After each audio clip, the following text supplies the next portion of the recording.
নমস্কার বন্ধুরা, সকলকে স্বাগত জানাই আমার ইউটিউব চ্যানেলে। আমরা একটি নতুন ক্যাম্পেনিং শুরু করেছি। লোকসভা ভোট হয়ে যাওয়ার পর সেই সমস্ত এলাকায় গিয়ে মানুষের সাথে কথা বলে দেখেছি যে তারা কাকে ভোট দিয়েছে। সবাই মতামত দিতে চায়নি, তবে যে কজন মতামত দিতে চেয়েছে তার ভিত্তিতে আমরা সেই ক্যাম্পেনিং চালিয়েছি। প্রথম দফা 19 এপ্রিল ভোট হয়েছিল। প্রথম দফায় পশ্চিমবঙ্গে 3টি জায়গায় ভোট হয়েছিল, উত্তরবঙ্গে কোচবিহার, আলিপুরদুয়ার, জলপাইগুড়ি। এই 3টি সিটি অবশ্য আগেরবার বিজেপির ছিল। এবার কোচবিহারে বিজেপির প্রার্থী হয়েছে নিশীথ প্রামাণিক, যে আগেরবারও সাংসদ ছিল। নিশীথ প্রামাণিকের বিপরীতে তৃণমূলে দাঁড়িয়েছে জগদীশ চন্দ্র বসু নিয়ে, যিনি সিতাইয়ের বিধায়ক। আমরা প্রতিটি বিধানসভা কেন্দ্রে গিয়ে যেই কয়জন মানুষের সাথে কথা বলে দেখেছি, সেখানে তারা নিশীথ প্রামাণিককে ভোট দিয়েছে।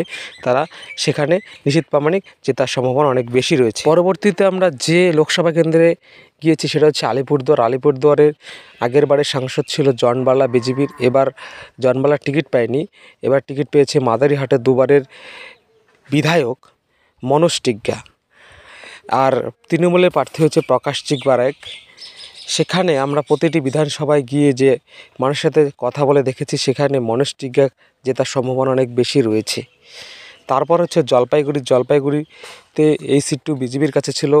ডক্টর জয়ন্ত রায় আগেরবারে বিজেপির সাংসদ ছিল, এবারও জয়ন্ত রায়কে টিকিট দিয়েছে এবং তৃণমূলের টিকিট পেয়েছিল ডক্টর নির্মল সাহা, যিনি ধূপগুড়ির বিধায়ক।